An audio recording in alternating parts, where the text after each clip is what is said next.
Túlia. Meu boa tarde a todos. Hoje é dia 19 de junho de 2013, quarta-feira, verbete número 2693, 6 páginas, 50 elogias e 16 máximos. O tema de hoje é a síndrome da banalização do autodiagnóstico e a especialidade é autoconsciencioterapia. E o verbete, então, foi redigido pelo professor Marco Antônio Almeida,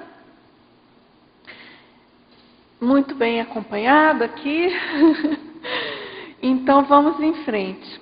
Em termos de definologia, a síndrome da banalização do autodiagnóstico é o estado mórbido caracterizado pelo quadro clínico no qual predomina o comportamento tíbio da consciência frente a determinada imaturidade, irracionalidade, disfuncionalidade, pertúrbio, patologia, parapatologia ou enfermidade, mantendo postura esquiva ao autoenfrentamento, reperspectivação eufemística do autotrafar, distorção complacente da autoimagem e minimização do senso da necessidade de autocura. Em pensenologia, eu destaco o clima autopensênico anticonsciencioterápico. Na fatologia, a falha na progressão da autoconsciencioterapia, o autoenfrentamento a ver navios, o abortamento da recim, o arrefecimento da autoevolução, a instintividade autodefensiva, a autovitimização disfarçada, a baixa percepção de autoeficácia consciencioterápica, a antirremissibilidade consciencioterápica, o indiferentismo doentio quanto à possibilidade de mudança, a inadaptação do intermissivista, o ato de abrir mão da saúde consciencial. São mais de 20 linhas, né? Eu li apenas 5. Eu chamo a atenção aqui na argumentologia, que tem uma sequência de 8 itens descritos em ordem cronológica, né? Compondo aí a sequência da síndrome. Tem também na tabelologia uma tabela com 10 itens. E na remissiologia, dentre os 10 verbetes expostos, eu destaco o anticura, autocorrupção, evoluciente, megapatologia intraconsciencial e negocinho evolutivo. Na frase enfática, nós temos que a síndrome da banalização do autodiagnóstico evidencia a abordagem eufemística do evoluciente à condição autoconsciencioterápica, produtora de prejuízos inequívocos à saúde consciencial. Na questionologia, você identifica mecanismo consciencial compatível com a síndrome da banalização do autodiagnóstico? Quais as ferramentas pessoais usadas para prevenir essa condição? Na bibliografia específica, nós temos propostos pelo autor 4 itens, 4 fontes, tá certo? Pessoal, agora em termos aqui de aviso, eu quero fazer mais uma vez o convite a todos vocês, para aos presentes, aos teletertulianos, o convite aqui de revitalização do tertuliário, o projeto Tudo de Cor. Esse convite é feito em nome do CAEC, do tertuliário, da Coral e da Arte Tintas. Então, você é o nosso convidado especial para a solenidade de entrega do tertuliário, Anfiteatro das Tertúlias Conscienciológicas, revitalizado pelo projeto Tudo de Cor da Coral. Vai ser na sexta-feira agora, dia 21, às 14h30. E então vamos prestigiar, tá certo? Também tem a chamada, né, o convite para a Assembleia Geral Extraordinária da Associação de Moradores do bairro Cognópolis. Vai ser no dia 23, agora, domingo, às 16 horas. No local é o Auditório do Discernimento. E a pauta vai ser, então, a escolha da nova diretoria e conselho fiscal e a definição da data da próxima Assembleia. Então, vamos aí participar, pessoal aí morador da Cognópolis, tá certo? Vamos prestigiar aí, ciente do nosso para-dever aí, enquanto morador da Cognópolis, tá certo? Pessoal, então vamos agora, antes das perguntas, desculpem, eu não li aqui a mega-análise do João Paulo. Complementando, então, aqui a leitura da prévia do verbete, em termos de mega-análise, a gente tem tibieza, esquiva, anticura, autoassédio, autocorrupção, negligência, leniência, minimização, tergiversação, procrastinação, autoabsolutismo, indiferentismo, imaturidade, irresponsabilidade, pusilanimidade, antipensenidade, autodefensividade, antirremissibilidade, autoperdoamento e autoconsciência terapia. Bom, então, eu queria colocar aí para vocês que o professor Marco Antônio é verbetógrafo veterano, né? Ele é médico especialista em pneumologia, brasileiro, natural do Rio de Janeiro, voluntário da Conscienciologia desde 2001 e docente em Conscienciologia desde outubro de 2012, consciência terapeuta desde junho de 2003 e tenepsista desde agosto de 2004. Muito tempo aí, muitos estudos, né? Muita pesquisa, né, professor Marco Antônio? Então, vamos lá. Vamos às perguntas. A gente já tem aqui algumas dos nossos teletertulianos. Então, ao professor Marco Antônio, na fatologia, página 6, na sexta linha, ele pede se você poderia ampliar com exemplos as piadas cáusticas sobre si mesmo. Certo. A condição das piadas cáusticas, elas são uma das vertentes que podem demonstrar que a pessoa tem uma síndrome de banalização do autodiagnóstico. Uhum. O que a gente está querendo, por que foi colocado esse tipo de exemplo, né? Essa condição da piada cáustica sobre si mesmo?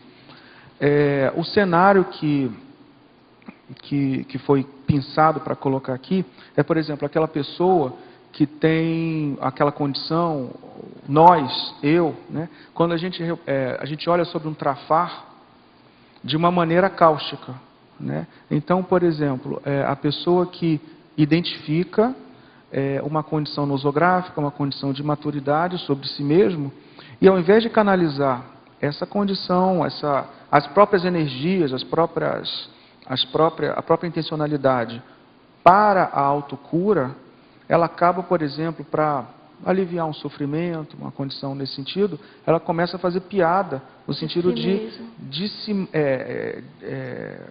arrefecer o conflito íntimo em relação à necessidade de fazer a reciclagem. Porque o que acontece, na verdade, dessa síndrome, a síndrome de banalização, ela tem um foco bem específico.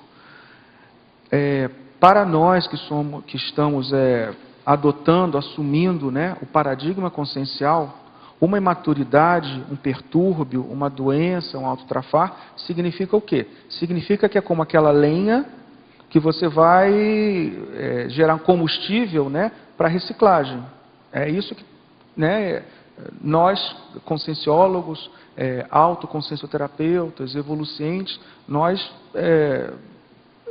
se nós assumimos o paradigma consciencial, introjetamos dentro de nós o paradigma consciencial, trafar é para ser reciclado. Né? Claro, Tanto claro. que tem aqui essa condição da megapensionologia, diagnosticar para tratar. Então, diagnósticos são feitos para serem mobilizados para gerar uma autocura. Agora, por exemplo, se eu sei que eu tenho um trafar, Marco Antônio, eu tenho um trafar, eu sou preguiçoso, por exemplo, eu foco Ou eu acho um nicho que eu não preciso, por exemplo, me taxar como preguiçoso, mas naquilo eu sou preguiçoso, naquilo eu sou pusilânime. Se eu tenho essa condição, o melhor, enquanto ortopensenidade, enquanto maximização da autoconsciencioterapia, é que eu encare com uma certa sobriedade essa condição, sem muita piada. Não é que a gente precise ser sério, nada de sério no sentido de sisudo, nada disso. Nós temos que saber rir, sim, das nossas mazelas, até para desdramatizar e dar uma certa tranquilidade, sem uma austeridade patológica, claro. Mas existe um ponto, um meio termo bem de sabedoria entre você ser tranquilo, ser desdramatizador das suas próprias mazelas, né? Em que você consegue rir, e ao mesmo tempo em que você consegue também acionar uma seriedade para fazer com que aquele diagnóstico vire um enfrentamento, vire um foco de maturidade. Se, por exemplo, eu tenho então essa condição da piada cáustica sobre mim mesmo, não, você sabe como é que é, eu sou preguiçoso mesmo. Então a pessoa começa a dar um ar jocoso, abrilhantado, às vezes até engraçado. A gente sabe que muitas vezes o foco do humor, né, isso é uma condição neutra. O fato de você fazer uma piada ou ter um humor, isso é neutro. Você pode ter uma piada, o que faz rir no ser humano, por exemplo, é a condição muitas vezes do inesperado, daquela dissonância cognitiva, vamos dizer assim, mas inesperada. Isso é o que provoca risibilidade nas pessoas, né? Então, por exemplo, se eu faço uma piada sobre um trafar meu, mesmo sendo cáustico, sendo meio esquisito, isso muitas vezes é motivo de risibilidade. Que isso, cara, que engraçado. Só que, por mais que você às vezes gere uma risibilidade coletiva, às vezes você, nesse teu movimento, você está se enfraquecendo como evolucente. Então, é mais essa condição que a gente quer colocar. Mais uma vez, eu não estou fazendo apologia de uma seriedade patológica, nem do mau humor, né? Nem do mau humor. Muito pelo contrário, se a gente for pegar o outro verbete, que é o verbete autorremissibilidade consciencioterápica, existia uma tabela que demonstrava assim, a sabedoria de rir de si mesmo. Isso, sem dúvida, é uma demonstração clara e inequívoca de que a pessoa tem uma inteligência autoconsciencioterápica diferenciada. Ela sabe rir, ela não dramatiza. Então, isso é super positivo. Agora, aquela piada cáustica que te coloca para baixo, que às vezes faz até os outros, né, riem, você vira quase que um bobo da corte, das suas próprias mazelas pessoais.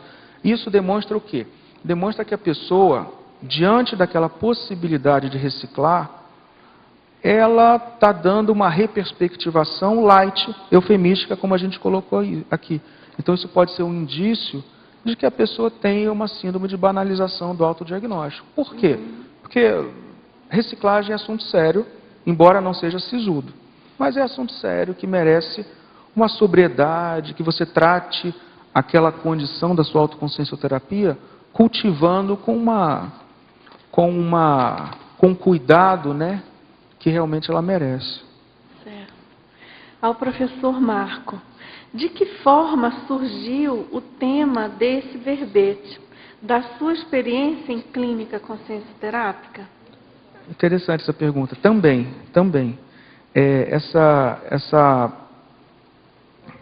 Esse tema, o início, aquele estalo que me fez começar a pesquisar o tema, foi num plantão médico, né?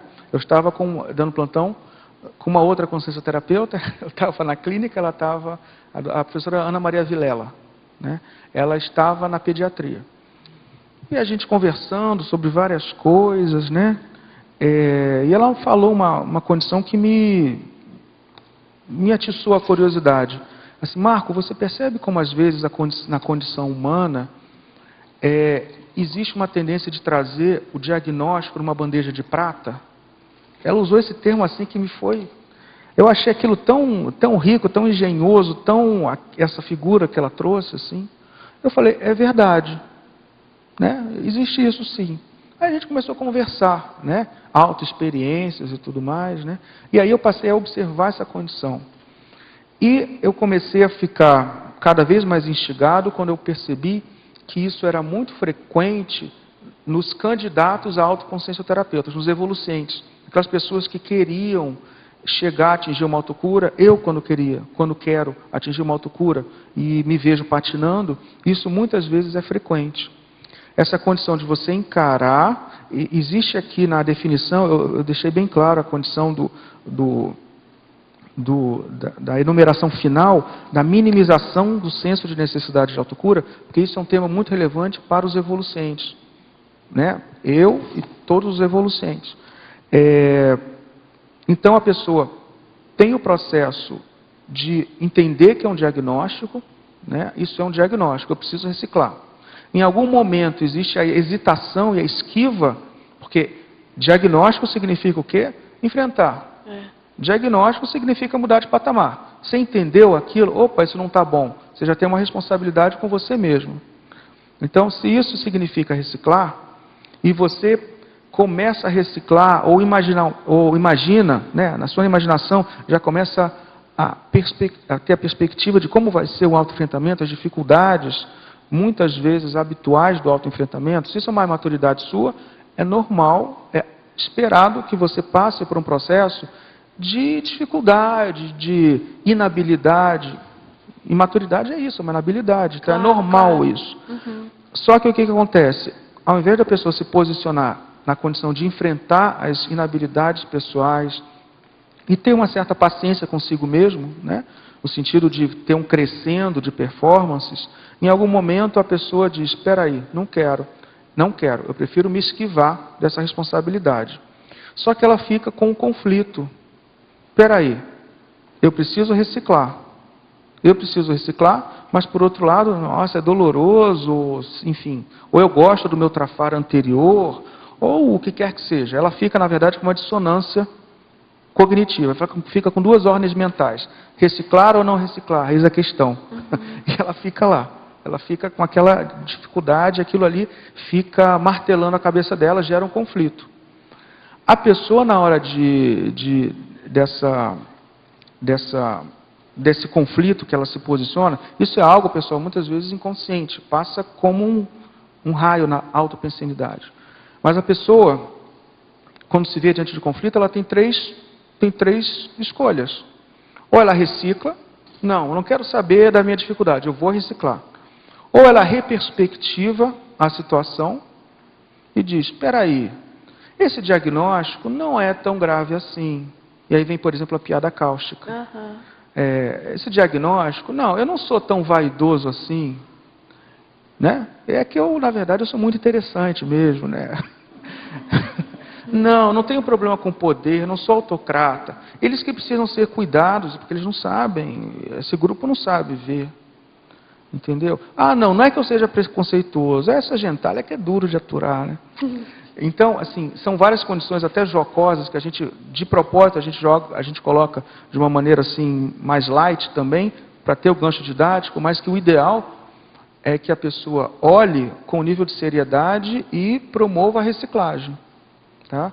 Um terceiro elemento, eu comentei um elemento, por exemplo, da pessoa reciclar ou reperspectivar para o próprio diagnóstico. Tem um terceiro elemento que é ela se resignar. Não, na verdade eu não vou reciclar. Eu sei que tem essa necessidade, mas na verdade eu não vou mexer nisso agora, porque vai mexer em muita coisa, eu estou com outros focos. Então, são na verdade formas da pessoa aliviar a dissonância cognitiva daquela ordem mental. Preciso reciclar, mas está difícil. Preciso reciclar, mas por algum motivo estou tendo dificuldade. O melhor é a pessoa resolver, pelo menos mais inteligente do ponto de vista de autoconsciencioterapia, é a pessoa resolver essa dissonância, esses conflitos com a primeira escolha. Não, eu vou fazer isso, eu tenho capacidade para reciclar e vou sair dessa inércia. Agora existem as duas posturas que são realmente do negocinho evolutivo. Exatamente. Marco, neste momento, no filme você falou, se a pessoa ela tem diagnóstico, mas ela não recicla, você acha que a pessoa precisa retornar para outro diagnóstico de novo, refazer, fazer mais abrangente, aprofundar pesquisa no assunto. A gente tenta reciclar de novo, ou eu sei, é iterativo, né? Mas... Bom, eu vou ver se eu entendi a sua pergunta, mas Jeffrey, eu acho que é o seguinte, se você tem existe um tema, acho que foi o professor Hernandes que falou, sobre o hádito, ideativo, né? Quando a pessoa tem um acréscimo daquela condição, ela pode ter um hádito, né, na condição autoconsciencioterápica. Ela entendeu, então ela fez o diagnóstico, entendeu. O que eu vejo, Jeffrey, que muitas vezes é um erro, não consigo generalizar isso, mas eu vejo que é um erro relevante, é quando a pessoa, ao invés de, olha, ela já tem um hádito, ela já entende um pouquinho mais sobre ela mesma. Isso é importante canalizar para algum nível de autoenfrentamento. Muitas vezes, o evolucente pode errar por querer entender demais o caso.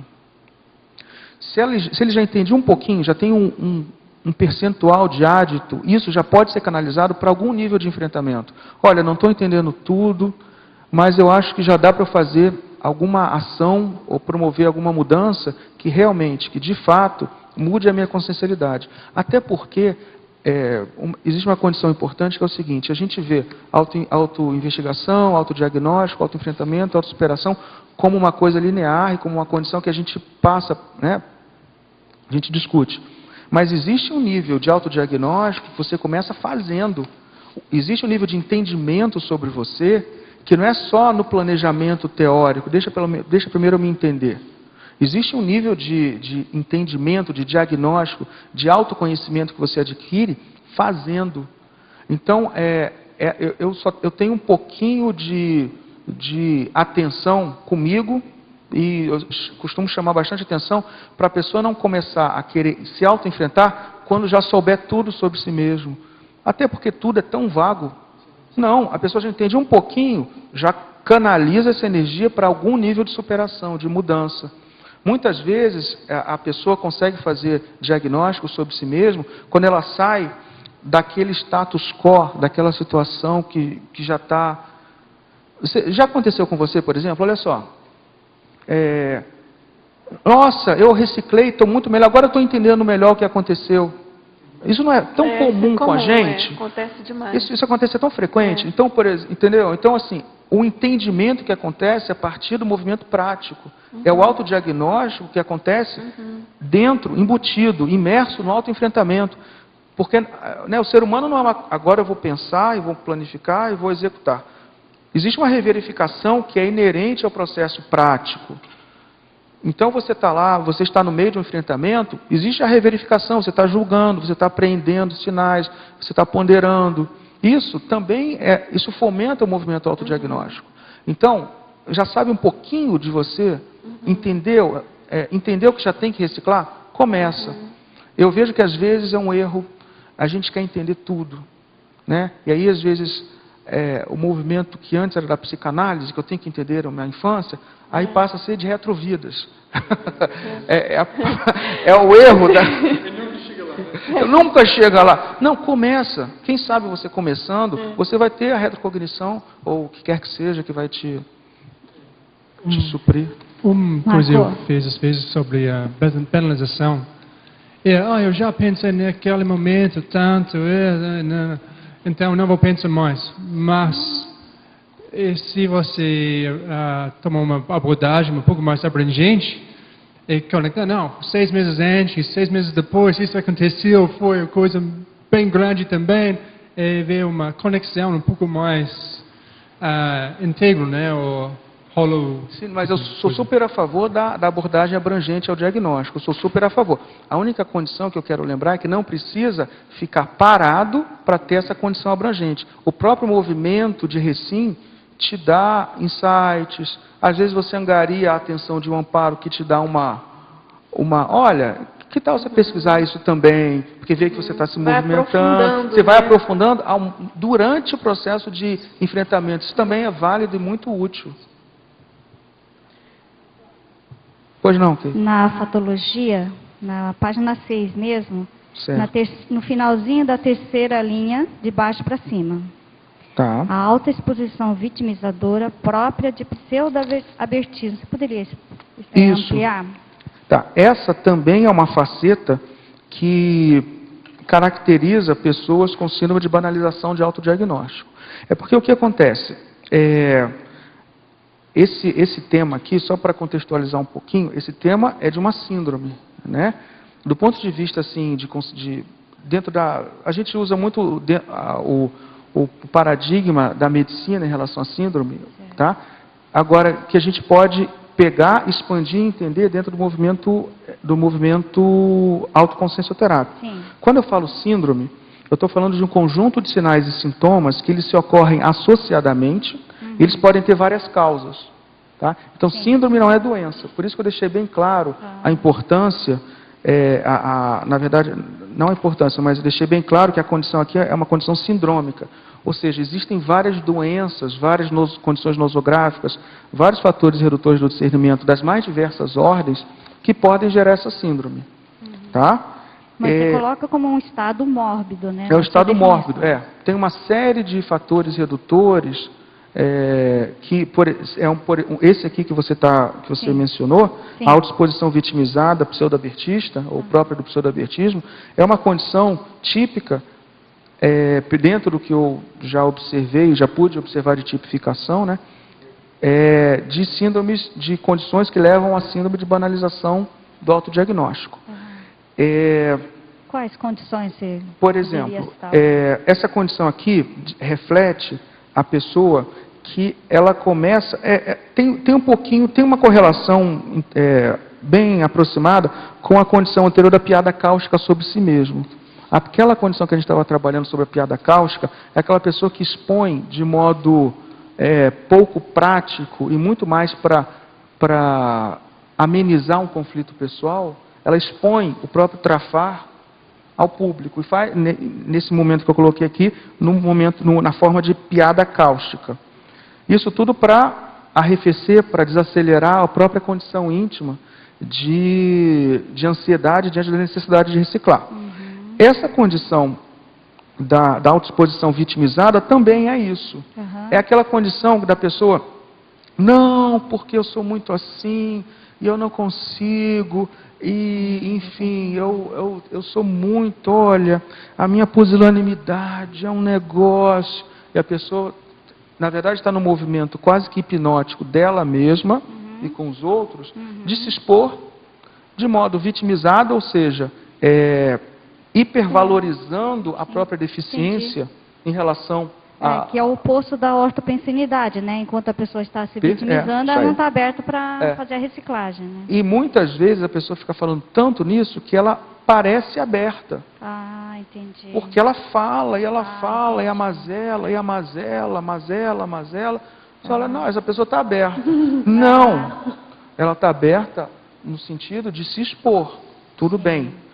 Mas assim, a canalização, pessoal, muito importante, a canalização do evoluciente, né? A canalização da energia do evoluciente. Tem um problema evolutivo que se chama trafar. E tenho a necessidade de canalizar energias para a solução evolutiva, que é a autocura, que é a homeostática, que é a autorremissibilidade consciencioterápica, que é a percepção de autoeficácia, quer dizer, a pessoa percebe que ela consegue realizar aquele procedimento de consciencioterapia. Isso que é o mais importante. Sim. Tá. E na tecnologia, na página seguinte, né? É a última técnica, a técnica das compensações intraconscienciais. Você poderia explicar? Técnica das compensações intraconscienciais. Sim. Essa técnica, na verdade, é quando você tem dificuldade, por exemplo, de assumir, de trabalhar um trafar, você pode usar o trafor para compensar isso como técnica. Existe um movimento que é patológico, mas existe um movimento técnico que é o que a gente está chamando a atenção. Então, por exemplo, a pessoa é uma intelectual de mão cheia, a pessoa tem muito discernimento e gosta muito de estudar, mas por algum motivo já evolutivo, ela tem alguma dificuldade afetiva. Então, é uma pessoa mentalmente privilegiada, mas com uma limitação na condição afetiva. Dando exemplo. Ela pega, por exemplo, a sua capacidade de leitura, de entender, e ela vai estudar sobre o autodiscernimento, mas não autodiscernimento qualquer, autodiscernimento afetivo. Então ela começa a estudar, fazer técnicas, ela está compensando, na verdade, a dificuldade dela, afetiva, no caso, com uma condição do trafor dela, que é da intelectualidade. Então ela usa essa técnica, ela começa a melhorar. Claro que existe a condição patológica da compensação, que é a pessoa que, por exemplo, não quer assumir a afetividade, a para-afetividade, a condição maior, e quer ficar só com aquilo que ela faz bem. Isso é uma distorção, isso é uma compensação patológica. Mas o que eu estava querendo colocar, até porque a condição aqui é de técnica de reversão, né, tecnologia, é realmente essa condição. Se eu tenho um trafar e estou me sentindo meio com dificuldade, meio débil na reversão, eu posso ver o que esse trafor que eu tenho aqui pode fazer para compensar ou para me tirar dessa dificuldade, dessa condição de debilidade, vamos dizer assim, em termos de autoconsciencioterapia. Marco Antônio, na fatologia, aqui na página 6, a penúltima e última linhas, né? Na página 6.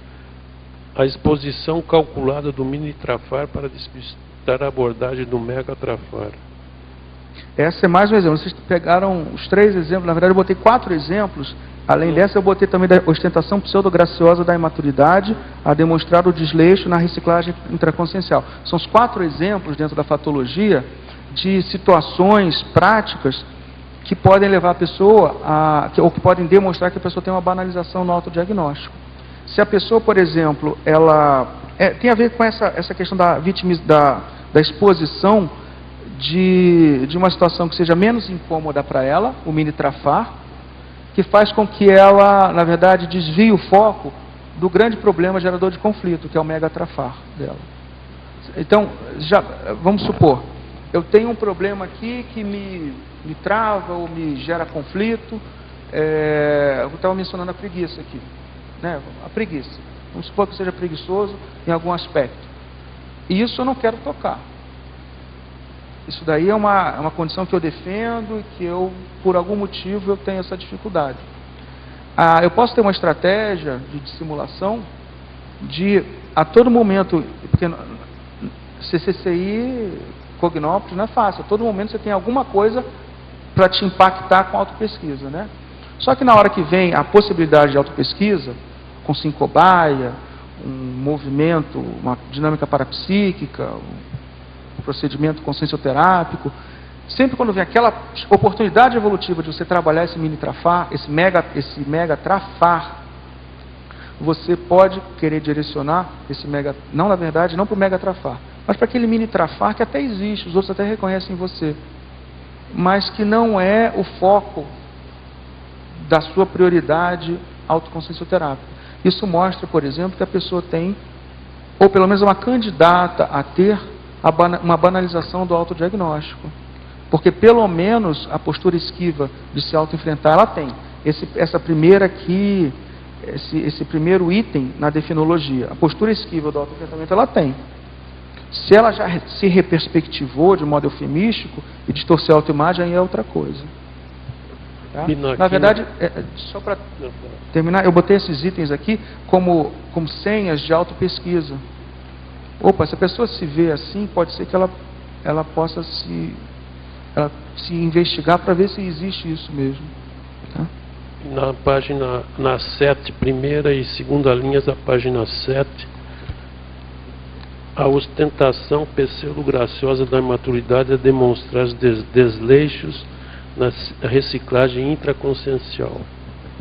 Sim, isso daí, como eu estava comentando aqui, essa condição da ostentação pseudograciosa é aquela condição que você coloca uma imaturidade de modo pseudogracioso. Por que pseudogracioso? Quando você quer colorir ou colocar uma tinta, na verdade, não só para você, mas para os outros, às vezes, de uma condição que é patológica sua. Então eu coloquei aqui, se você quiser, talvez essa condição aqui explicite melhor na tabela, isso. Então, por exemplo, a pessoa tem uma condição de beligerância, tá? Olha aqui o item 5. Aí quando ela vai falar sobre si mesma, ela não diz que é beligerante, ou não se vê como beligerante, ou já se viu, em algum momento, ela reperspectivou essa beligerância, essa necessidade de mudar a própria beligerância, ela reperspectivou e se corrompeu dizendo, não é que eu seja beligerante, é que eu tenho muita energia. Energia beligerante. Sim. Mas como é a reperspectivação? O processo de reperspectivação é assim. Volume energético, nós valorizamos bastante na CCCI, nos nossos trabalhos assistenciais. Não precisamos disso, de ectoplasmia, de volume energético. Então, existe, como você falou, existe uma deturpação, uma eufemização, uma reperspectivação light de um processo patológico. Como você mesmo falou, tenho muita energia, beligerante. Só que a pessoa esquece o beligerante, tenho muita energia. Entendeu? Então, uma ostentação, muitas vezes, pseudograciosa de um trafar. Isso só mostra que a pessoa, na verdade, está reperspectivando, porque para ela, de alguma forma, está sendo penoso, ela está sofrendo com o desafio evolutivo de reverter o trafar. Vamos supor, vamos botar aqui, olha, o contrário, além da beligerância, vamos para o 9, que é o contrário. Não é que eu sou ocioso, é que eu não quero atritos, eu sou uma pessoa light, de bem com a vida, entendeu? Então, assim, sobrepaire, isso, então essa a condição. E isso, pessoal, muito importante, tenham cuidado quando vocês lerem a tabela, vocês pensarem em outros. Por favor, a ideia é vocês pensarem em vocês.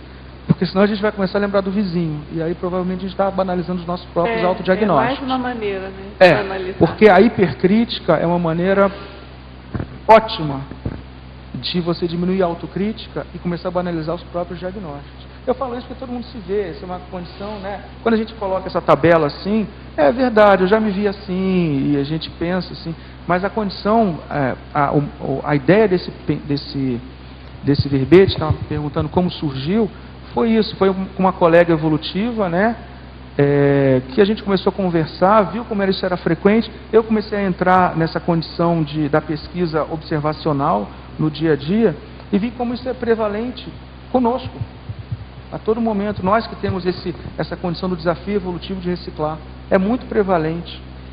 Se quer perguntar, isso tudo deve acontecer muito na consciência terapia lá. Oi? Tudo que está aqui deve acontecer bastante lá na consciência terapia. Acontece o tempo todo, né? Sim. Não, estou falando óbvio, mas... A minha proposta é que é uma condição prevalente. Agora, qual é o maior desafio? Eu mostrei essa tabela, esse artigo para algumas pessoas, né? Com quem eu troco bastante as percepções. E eu tenho uma hipótese que eu ainda não sei, ainda não consegui chegar a uma conclusão. Eu sinto que isso é uma doença de intermissivista. Tá? O contra-argumento é o seguinte, mas espera aí. Várias pessoas em ciência convencional querem se melhorar, querem se reciclar. A condição da dissonância cognitiva não é uma condição que existe só na consciência terapia. Claro. A dissonância cognitiva foi descrita por Festinger, eu anotei aqui, em 57, e é muito bem utilizado nas ciências da psicologia, nas ciências sociais. Então, assim, como é que você pode achar que seja um processo de intermissivista? O que eu acho, e eu estou aberto a debate, isso não é fechado ainda, eu ainda estou elaborando isso, mas a condição é a seguinte, quando você tem um trafar, significa você tem um holopensene nosográfico que influencia outras pessoas, contagia. Quando eu, por exemplo, faço uma ostentação pseudograciosa de uma imaturidade minha, mostrando esse desleixo, é passível de outra pessoa que de repente tem algum nível de consideração por mim, nossa, o Marco está fazendo pouco caso dessa necessidade de reciclar. Isso acaba contagiando negativamente o outro. Então, o que eu quero dizer é o seguinte, os meus trafares são um problema de saúde pública, saúde consciencial pública. Porque eu deixo de trabalhar de modo mais efetivo nas reurbanizações extrafísicas, eu deixo de ter minha projetabilidade, meu trabalho de energias, o meu exemplarismo pessoal. Isso acaba influenciando proexis. Eu acho que está na hora da gente assumir que nós nos influenciamos e que assim, o meu trafar é um problema de saúde pública. Esse tipo de observação em relação ao próprio trafar, eu só vejo essa forma de pensar na conscienciologia. Por isso que eu penso que seja uma doença de intermissivista. Não estou falando da pessoa que não é intermissivista e que quer se melhorar, ok. Isso é ótimo, é super válido e damos a maior força. Só que assim, essa inter-relação do meu trafar com comprometimento nas reurbanizações, nas reciclagens coletivas, isso é sério. Então, eu presumo até o momento que isso é uma doença de intermissivista. Porque não é só uma questão de querer se conhecer ou se melhorar. É toda uma inserção num mecanismo multidimensional muito sério. Cada trafar meu, se eu tenho preconceito aqui, ó, página, a tabela lá, se eu tenho preconceito, eu não sei se eu inseri preconceito aqui. No artigo tinha preconceito, no artigo de 2007. Eu não botei preconceito, eu tirei para botar alguns outros que eu achei mais claro. Mas se eu sou uma pessoa preconceituosa, por exemplo, hoje, eu não atendo judeu. Se eu sou preconceituoso, como é que eu vou... Isso não me limita na minha atuação, por exemplo, em reurbanização extrafísica? Se eu tenho preconceito com uma determinada etnia, classe social, cultural, então isso é muito sério. Então essa condição do trafar sendo um problema de saúde pública, eu falo como consciencioterapeuta, eu acho que é importante todos nós começarmos a ver isso. Então, olha, tem muitos mecanismos de upgrade da própria saúde consciencial, cada um escolha aquilo que achar mais adequado para o momento e tudo mais. Mas posso te ajudar nessa pode, tese? por favor. O pessoal pode me ajudar. Outro dia na mini tertúlia, o professor Valdo falou que quando ele estava lá nos resgatando na baratrosfera, ele usava um vocábulo, uma palavra que tinha a ver com o trafar da gente. Para a gente ficar atento, ficar lúcido, para que na hora que a gente fosse para o curso intermissivo, o fato de a gente ver ideias avançadas. Então, vem da baratrosfera com o trafar, lúcido, você lembra daquilo, você vai para o curso intermissivo, você trabalha os seus processos mais evolutivos e vem para o intrafísico para superar eles. Então, eu acho que tem a ver com isso que você está falando, entendeu? Sim, sim. Interessante. Obrigado. Ao professor. Sou médico e vejo que esta síndrome atinge também pacientes que não são evolucientes da consciencioterapia. Não é verdade, não é mesmo? Há o diagnóstico, mas poucas mudanças de estilo de vida. Aí ele quer saber o que você acha. Eu concordo tem muito com a ele. ver com... Concordo inteiramente. E não só os pacientes, né? O cardiologista obeso, o psicólogo roedor de unha, eu já vi pneumologista tabagista, eu já vi isso. Então, assim, mais do que só com os pacientes, isso é uma condição humana. Agora, como a gente estava comentando, dentro dessa inserção, a pessoa que já está, assim, eu me candidato para ser um assistente na Reurbex, que eu acho que é o grande motivo de estarmos aqui. E os meus trafares, eles limitam a minha tara parapsíquica, limitam a minha bagagem consciencial, meus trafares. Então, eu preciso cuidar da minha saúde para isso. Então, eu não posso banalizar os meus autodiagnósticos. Todo esse encadeamento cognitivo, fica mais difícil a gente conseguir inserir em pacientes dentro da medicina convencional ou, enfim, outras áreas que não seja a conscienciologia ou alguém que não seja da conscienciologia, mas vive isso na prática, sem ter o arcabouço teórico, né? Tudo bem, mas eu vejo que a pessoa precisa se candidatar. Eu quero melhorar meus trafares para ampliar minha tara parapsíquica, para trabalhar na Reurbex. Ok.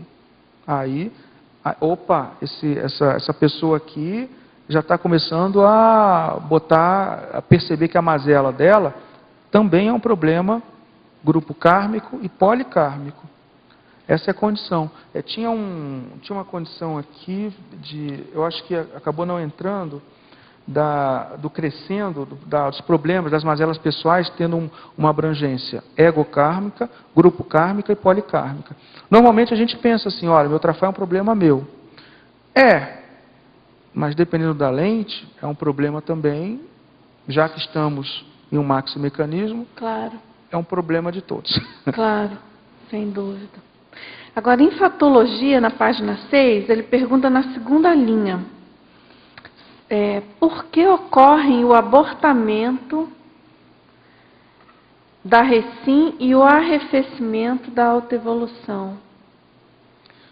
Sim, dentro da nossa proposta, né, isso daí, essa pergunta tem inúmeras respostas, mas canalizando, direcionando para a síndrome da banalização do autodiagnóstico, a condição de abortamento da recim, e também do arrefecimento da autoevolução, ocorre porque a pessoa se vê diante do desafio evolutivo. Ou seja, sabe a história, todo mundo quer ir para o céu, mas ninguém quer morrer? Seria mais ou menos assim, né? A pessoa, você quer evoluir? Sim. Agora, para evoluir, você vai ter que fazer isso. E aí existe a condição do valor. A pessoa, muitas vezes, aborta o processo da autoevolução nessa condição, porque ela não entende um problema da principiologia. Ela está... Deixa eu ver aqui, a principiologia tem uma condição que é o seguinte: o princípio da assunção do valor pessoal sempre envolver perdas. Eu tive um trabalhão para conseguir colocar essa ideia, porque essa ideia é o seguinte, eu não sabia como colocar, porque o que acontece? Pela axiologia, valor significa assumir perdas, ou seja, eu vou dar um exemplo que é o seguinte: a pessoa está com o carrinho dela e daqui a pouco ela bate o carro, bate o carro dela num carro que está parado, está estacionado no meio-fio, ou seja, ela é total culpada. O carrinho dela, ou vamos colocar eu bato o carro, o meu carro num carro que estava estacionado paradinho, a culpa é minha. Eu estava lá com o meu Golzinho 1000, sem seguro. Eu bati o carro, era um Audi, isso mesmo, era um Audi, o mais top de linha. Ninguém está vendo, isso é no meio da rua, meia-noite, e ninguém está vendo. Então você não vai ter nenhuma represália, nada. Você vai estar, e você está com seu carrinho, eu estou com o meu carrinho, né? Bati num carro muito mais caro, e aí você começa a pensar, poxa, peraí, eu estou com essa situação aqui, estou com o meu carrinho, tenho umas dificuldades financeiras, o outro está aqui com um carrão, talvez ele tenha seguro. O que eu faço? Estou nesse dilema. Eu vou deixar um bilhete, deixando o meu contato, assumindo a culpa para assumir a condição, ou eu vou embora? Vocês já perceberam que algumas pessoas vão embora e outras deixam o bilhete?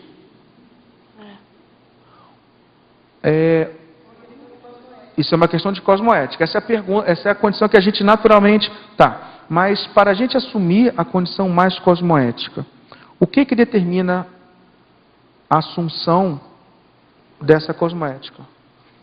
É o valor.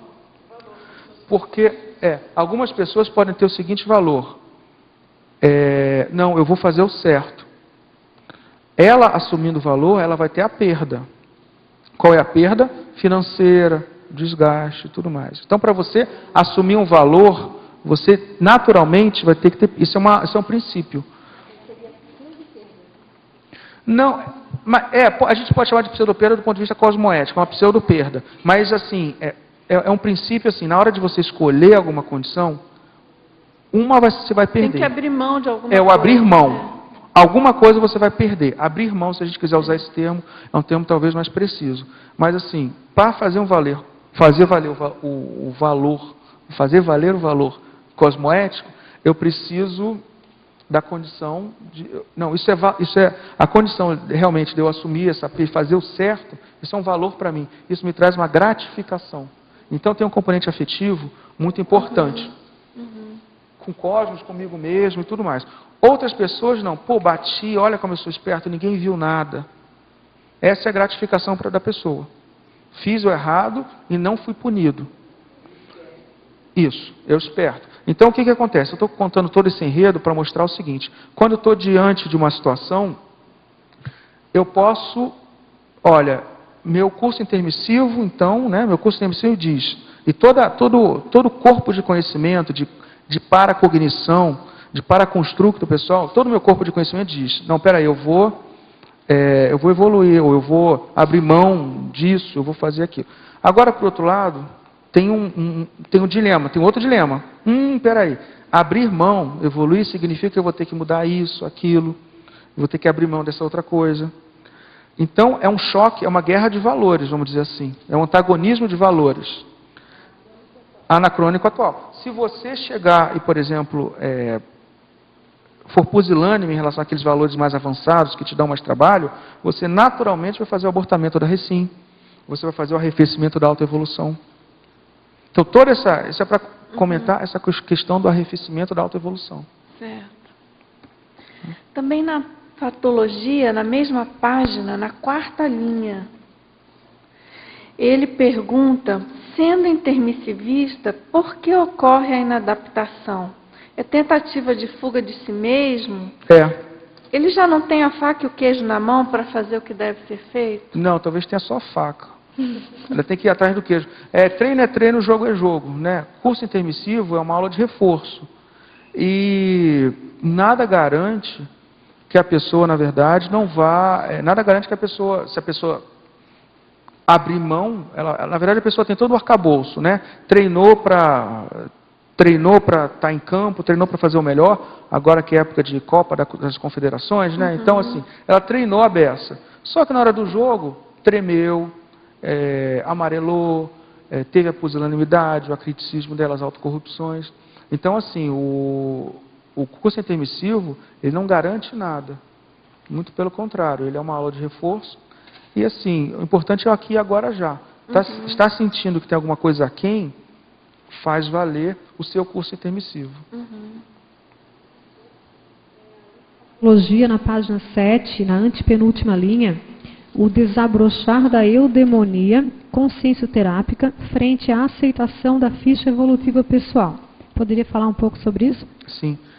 Essa condição, a partir mais ou menos a partir da 10ª linha de cima para baixo, mais ou menos, né? Na 10ª linha, já começam as condições mais homeostáticas, né?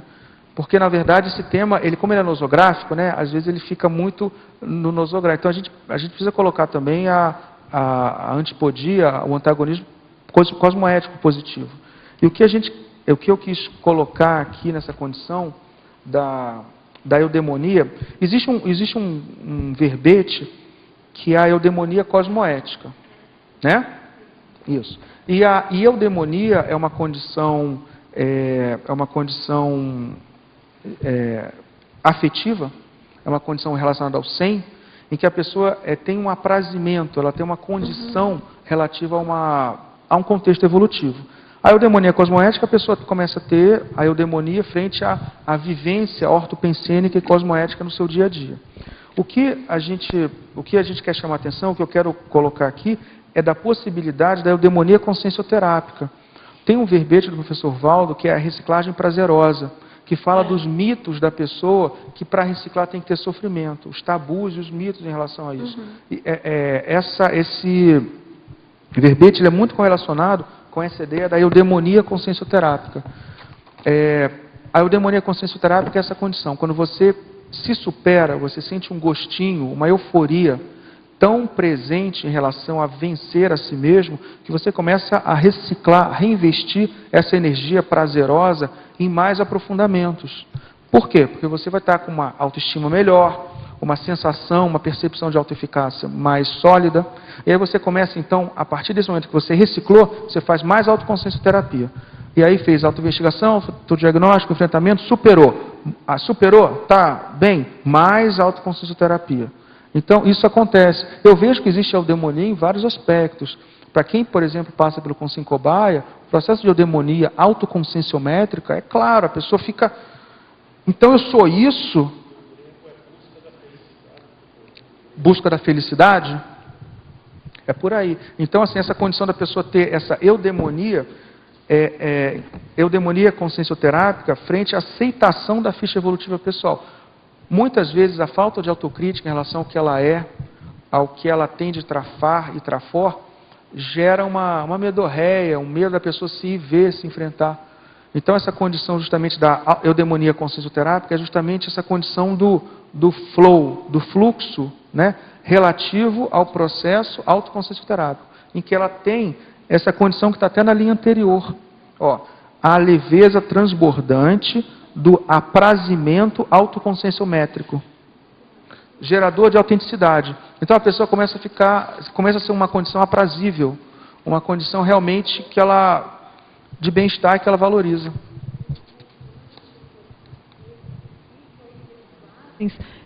Não pode acontecer de a pessoa estar num ponto cego de si mesma, em que ela recicla alguns traços, supera, aí depois fica um período sem se dar conta de qual é a próxima etapa e fica meio que patinando num ponto cego, e isso pode gerar uma banalização? O importante, eu me preocupei bastante da banalização, ela ter um nível de especificidade, ficar diferenciada de outras condições. Ela pode realmente estar num ponto cego e ela não está reciclando. Se for isso, não é a banalização do autodiagnóstico. Existe isso, ela está num ponto cego, tá? Em que ela realmente não viu ou não tem cognição para isso, e ela não está fazendo nada a respeito disso. Está tudo bem ou não, está tudo a ser melhorado, mas não é a banalização. O importante na banalização, pessoal, isso é importante, nem toda a postura esquiva é banalização. A banalização que eu quero especificar aqui, ela tem um movimento muito... assim, ó. Ficou aqui tem aquela sequência, está na página 9, sequência, tem 8 itens. Sequência. Eu me preocupei em realmente especificar isso para não ficar uma condição assim, tudo de postura esquiva é banalização. Não, então, por exemplo, olha só, sequência, número 1, autopercepção. A pessoa constata que tem um trafar. Tá? Então, ela viu que precisa reciclar. Depois que ela viu que precisa reciclar, o 2 e o 3 dizem respeito a ter o contrafluxo. Afinal, pessoal, é uma inabilidade, é um trafar. Então, o contrafluxo é esperado. Tá? Então, ela tem o contrafluxo, mas ela não tem persistência. Isso é o 2 e o 3. Diante dessa dificuldade, no 4 ela já adota realmente uma postura esquiva, de autoenfrentamento. Até aí existem vários componentes nosográficos em comum. Isso não dá a especificidade da síndrome de banalização, não. O que dá a especificidade da síndrome de banalização que a gente está colocando é, a partir dessa postura de esquiva, ela tem o conflito, recicla ou não recicla, eis a questão, e ela revisa o autodiagnóstico, que antes ela estava ela constatou, eu preciso melhorar isso, mas ela esquivou, por algum motivo medrou, fugiu do autoenfrentamento, e ela se debruça novamente sobre aquele diagnóstico e adota uma postura light. Aí, por isso que tem esse quadro aqui. Não é que eu sou acomodado, na verdade eu sou tranquilo, não é bem acomodado. Então, esse processo de postura esquiva, conflito, rever o próprio diagnóstico por uma autocorrupção, na verdade, e adotar um novo conceito, isso que é a banalização. A pessoa pode se esquivar e ser outra coisa, mas ela tem que esquivar, rever o autodiagnóstico e adotar um novo conceito, autocorrupto, claro, sobre a própria condição. Isso é síndrome de banalização do autodiagnóstico. Marco, só para completar, a síndrome de banalização poderia ser feito um paralelo à resistência que muitas pessoas mostram no processo terapêutico, a resistência à terapia? Sim, a terapia e qualquer reciclagem. Sim, sim. Marco, é sobre essa postura que você falou agora recentemente, a postura light. Você disse que a pessoa faz a recim e aquilo não progride, não tem um resultado porque ela adota uma postura light. Então a pessoa também tem que aprender a adotar outros tipos de postura. Ou seja, uma postura mais proativa, mais específica perante a recim dela e perante a vida de maneira geral, porque nem todos têm essa postura específica de ir fundo e correr atrás. Não sei se... Só um instante, vou passar aqui. Não, é que eu já estou pegando aqui o gancho. Acho que você falou assim, a pessoa já fez a recim, né? Nesse caso, ela não chega a fazer a recim. Ela bloqueia antes. Por isso que tem a dissonância cognitiva. Ela chega e faz ela trava no processo. Então ela não efetiva de fato a recim. Tá. E você acha tanto que a última frase que eu fiz questão de deixar tanto na definologia quanto no 8 é o arrefecimento final da necessidade de recim. Então na banalização a pessoa não chega a fazer recim. Por isso que é um problema de saúde pública, mais uma vez, quando se fala de evolucentes, quando se fala de pesquisadores da conscienciologia, quando se fala de pessoas que dizem assim, eu quero reciclar para poder entrar na condição do maximecanismo. Porque a via final da síndrome de banalização é a pessoa dizer, não, isso não precisa de tanta reciclagem assim, isso deixa para lá. Tá? Essa é a consequência patológica da síndrome de banalização. Marco, posso contribuir aí? A gente percebe isso que você está falando também nos cobaia. Porque a pessoa ela vai cobaia numa folha de avaliação, o trafar aparece. Aí ela fica, ela diz, vai trabalhar, de repente ela volta para outro cobaia. Pega outra folha de avaliação. Mas quando vem, o trafar está lá ainda. Eu concordo. A pessoa, ela tem essa dificuldade, ela não entra na recim. E aí a pergunta é, o que fazer? Esse verbete aqui, então, é para jogar o negócio? Não, eu tive o cuidado de apresentar a percepção de autoeficácia. O verbete anterior, ele é homeostático. E ele fala de todas as dificuldades do evolucente em se ver todas. Ele fala algumas dificuldades, ele inicia um processo de exposição das possíveis dificuldades do evolucente, do conscienciômetra na hora de fazer o conscienciobaia, e de pensar assim, não, peraí, isso é uma dificuldade, é um trafar, mas eu sou capaz, sou competente de levar isso de eito até a autocura. Então, o verbete, percepção de autoeficácia, e o autorremissibilidade são dois que trabalham essa condição homeostática que já é anti-banalização. Homologia, você pode aprofundar no timing da mudança, a glasnost frente a si mesmo e o diagnóstico face-to-face. Ah, sim. Porque o timing da mudança é quando você percebe que existe uma mazela.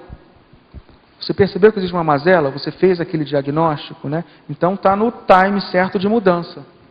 Certo? É não adiar a condição diante das dificuldades iniciais. Existe um outro verbete que está sendo trabalhado, que é a condição da inteligência autoconsciencioterápica. É a habilidade da pessoa promover a autocura, a inteligência dela. E para isso exige um pouquinho de paciência. A pessoa, na verdade, tem que ter o time certo e saber, olha só, é como... você já foi hospitalizada? Não? Já viu alguém ser hospitalizado? Já viu a pessoa ter alta em 24 horas, assim, de uma hora para outra? Não. Se o médico, ou o fisioterapeuta, ou quem quer que seja, ou o nutricionista, não dá alta para a pessoa em 24 horas, por que você, como autoconsciencioterapeuta, vai querer que as coisas tenham time assim? Isso só mostra impaciência. Muitas imaturidades e muitas mazelas da gente, a gente tem que olhar, e a primeira coisa é traçar um plano estratégico. Olha só, é como se fosse um prontuário, você vai fazer um prontuário pessoal, eu acho que até coloquei aqui, do prontuário evolutivo pessoal. Deixa eu ver se tem aqui.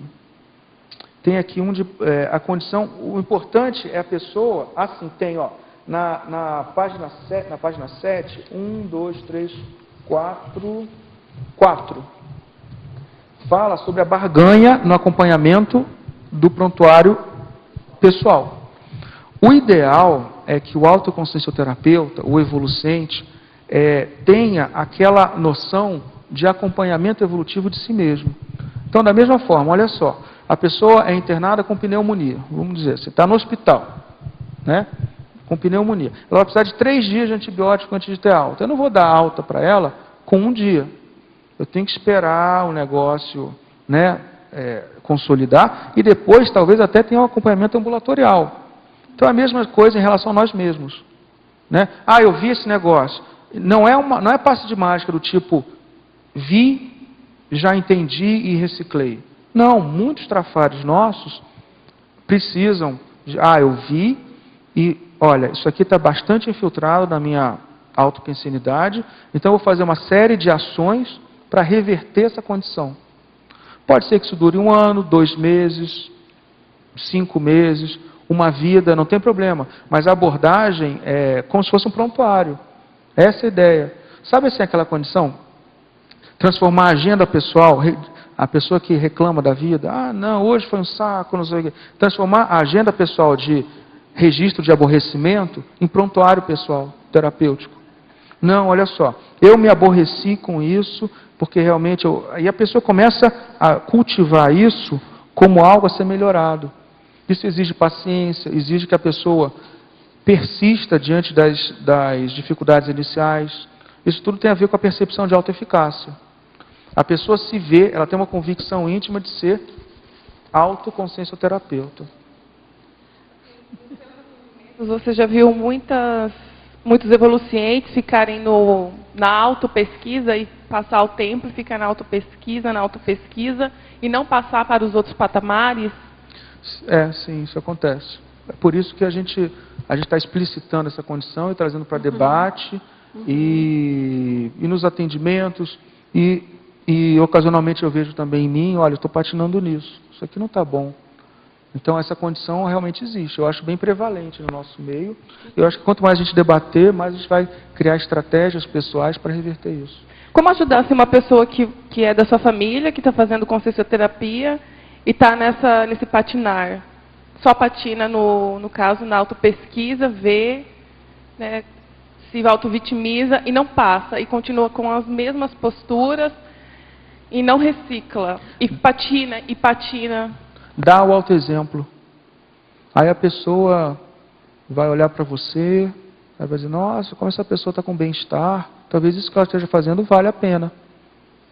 Aí, com aquele exemplo silencioso, quando é da família é complicado falar, né? Não sei vocês, não sei se é só a minha família, mas assim, é complicado falar. Então, assim, família tem um negócio chamado exemplo silencioso que eu acho super eficiente. E entre o estupro evolutivo, nunca sabe como que vai ser a reação ali, né? Não, mas olha, se está nisso, é justamente isso. Se está nisso é porque está baseado no falar ainda. Se você passar a dar exemplo de como reciclar, às vezes isso demora anos, demora meses, não importa, cada um no seu tempo, né? Então, o teu exemplo é o problema, é a questão da saúde pública, do trafar sendo um problema de saúde pública. Eu já vi pessoas que começaram a reciclar, daqui a pouco começaram, aqui na CCCI, e que tiveram exemplos positivos de atiçar a curiosidade dos familiares. Então, assim, esse atiçar a curiosidade isso ocorre a partir do exemplarismo. Então, começou a ter exemplarismo, aí os outros começam a olhar, opa, isso que você está fazendo talvez tenha... E aí você fica com autoridade moral para, eventualmente, se precisar, sem ser um processo de ansiedade da sua parte, mais uma necessidade do outro, aí a pessoa consegue te ouvir. Não é assim não, tá?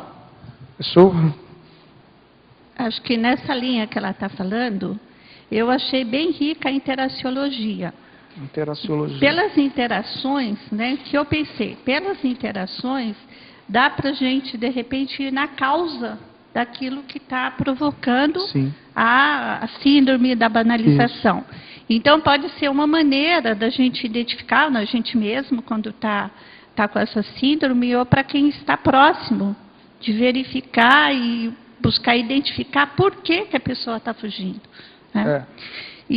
Mas eu gostaria que você destacasse para mim, com relação à interação autorreferenciamento patológico e pose acobertadora, que está na penúltima linha da interaciologia. Olha, o autorreferenciamento patológico, ele é...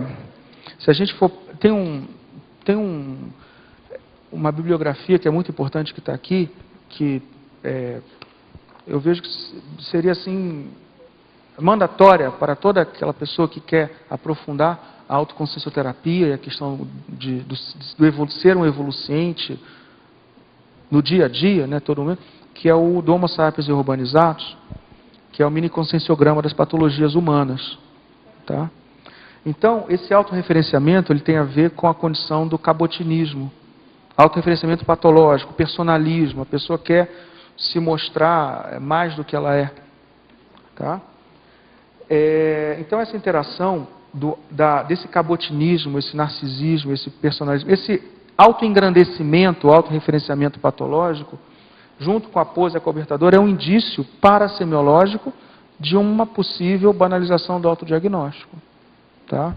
Agora, mais uma vez, é um indício, não quer dizer que a pessoa tem. Ela tem que fazer todo esse traçado. A esquiva,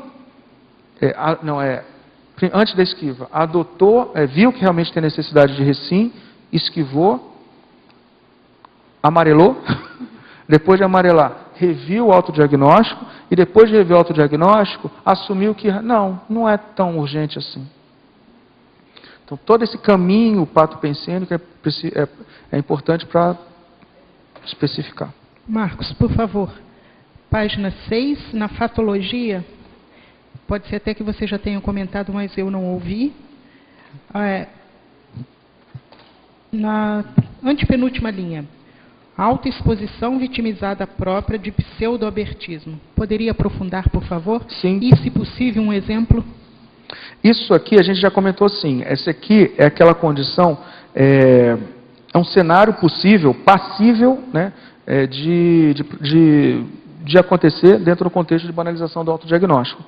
É a condição que a pessoa começa a se expor de modo vitimizado, que você até olha, poxa, essa pessoa está fazendo uma glasnost, algo assim. Mas não, na verdade a pessoa está só patinando porque ela quer angariar energias, atenção, na própria vitimização, na própria chafurdando na lama da própria mazela, mas que na verdade ela não está canalizando de modo claro, ortopensênico, essa aquisição de pensamento, que é saber a mazela, ela não está canalizando isso em mecanismos realmente, de fato, proativos de autocura. Então é aquela condição que você pode ver de vitimizar. Olha, eu não consigo emagrecer. Eu já fiz de tudo. Não, já fiz. Não, e aí você vê que a pessoa está aumentando o processo dela de doença. Sim. Né? Porque já está adotando o processo de esquiva e muitas vezes ela já está começando a eufemizar a própria, por exemplo, nesse caso, para falar a própria obesidade. Obesidade é um caso sério. Doença. Quem curta a própria vida, né, se ela está achando que essa vida está valendo a pena, se ela encurtar a própria vida por conta de um exagero na hora de comer, isso é um negócio sério, né? E mais uma vez, é um problema de saúde pública. Minha mazela é um problema, a gente precisa entender, minha mazela é um problema de saúde pública se eu estou realmente inserido num maxi-mecanismo. Se eu não estou, tudo bem, aí é um problema mais grupo kármico, vai ter gente que pode chorar, ficar chateado, mas se eu estou inserido no mecanismo assistencial, se eu estiver inserido, a ausência intrafísica prematura, por conta de um próprio desleixo somático, por exemplo, isso é um problema de saúde pública. Ok, obrigada. Agora, tem uma pergunta aqui de uma teletertuliana Na verdade, a pergunta está dirigida a mim, depois, se quiser, você complementa também. Então, ela diz assim: professora Dulce, nunca me identifiquei com a família nuclear. Meu pai, já falecido, foi uma pessoa que nunca demonstrou carinho para com a família, ausente em todos os aspectos. Gastava dinheiro com outras mulheres e em casa até o básico nos faltava. A mãe também já dessomada, boa, porém omissa e tímida, sem forças para lutar por ela ou pelos filhos. O assédio moral era grande, feito por ele e a família dele. Depois de conhecer a Conscienciologia, não sinto por ele nem raiva e nem amor. Vejo os defeitos dele e tenho atrito com minhas irmãs, muito católicas, ao mencioná-los. Estou procurando trabalhar os meus trafares, mas para minhas irmãs, mencionar os defeitos de meus pais é como aviltar a memória deles. Disse a elas que não é porque morreram que viraram santos. Todos nós vamos ter que acertar as nossas mazelas. Estou muito errado em pensar assim? Poderia me orientar? Olha, eu acho assim, que em primeiro lugar é o que a pessoa já está dessomada, já passou. Você está numa outra condição da vida, né? Então, procurar não ficar remoendo muito uma situação que agora não tem mais muito o que fazer, tá certo? Então, assim, uma coisa é você trabalhar a questão do heteroperdoamento, né? Procurar entender o porquê das coisas acontecerem assim, essa questão da condição também de vítima, algoz, pensar nessa questão de que você não é vítima à toa, não é? Ninguém é algoz à toa, vítima à toa. Buscar pensar assim nessa questão do ciclo, no ciclo multisserial, né, que isso vem acontecendo. E também eu acho que uma coisa, eu acho por um lado interessante você ter uma visão crítica da situação, porque isso é um fato, né? Não sei se vocês concordam, professor Marco. Às vezes a pessoa dessoma e vira santo. Vira santo. Não é assim também. E lembrar também que ela não caiu de paraquedas nessa família, né? Exatamente. Não foi à toa que ela nasceu nesse núcleo. Exatamente. Então, assim, tem uma série de questões que eu acho que você pode considerar para lidar melhor com essa situação. Que ninguém vira santo, não vira, mas você tem que pensar que a pessoa tem que ser encaminhada, você tem que pensar que precisa acontecer o melhor para eles serem encaminhados da melhor maneira possível. O fato de você não pensar mal já vai estar ajudando muito. Se você não conseguir pensar o bem, né, encaminhar já de uma maneira mais amorosa, mais fraterna, que você não pense mal deles, né? Que eu acho que não é bem o seu caso, você está mais sendo crítica, né? E então pensar nessa questão do encaminhamento e do heteroperdão. E claro, você tem razão, um dia vocês vão se encontrar, né? Tem a questão da interprisão, conforme a colega aqui colocou, você não nasceu à toa nessa família, nem as suas irmãs, então é todo um complexo, até o professor Marco colocou ainda há pouco, né, da complexidade que é a gente fazer assistência para quem está mais próximo ali no núcleo familiar, não é? Não sei se você quer colocar alguma coisa. Eu lembrei de um artigo que fala sobre paraafetividade e que relaciona algumas técnicas de progessoterapia que está no livro de saúde, no periódico, né, da OIC, de saúde consciencial, que fala sobre a questão, porque a impressão que dá, ela colocou que já não tinha mais, né, nenhuma desafeição, agora já está melhor, mas assim, eu acho que a questão, existem condições que ela pode talvez se auto-pesquisar, até para ela ter um melhor tato. Se ela não sente alguma coisa, às vezes ela pode comentar alguma coisa que pode ofender o outro e acabar causando ruído. Então, assim, tem esse artigo que é sobre paraafetividade, com proposições de técnicas, progessoterápicas, porque aí ela pode trabalhar com encaminhamento de consciência. E esse artigo foi publicado aonde? Na revista Saúde Consciencial. Ah, da OIC. Da OIC. Da OIC, tá certo. A última, só tem uma. A primeira... Não é a única, é a última porque só tem uma. Mas de dois, isso. Tá? Então tem algumas técnicas progessoterápicas. Na verdade fui eu que escrevi, né? Ah, que ótimo.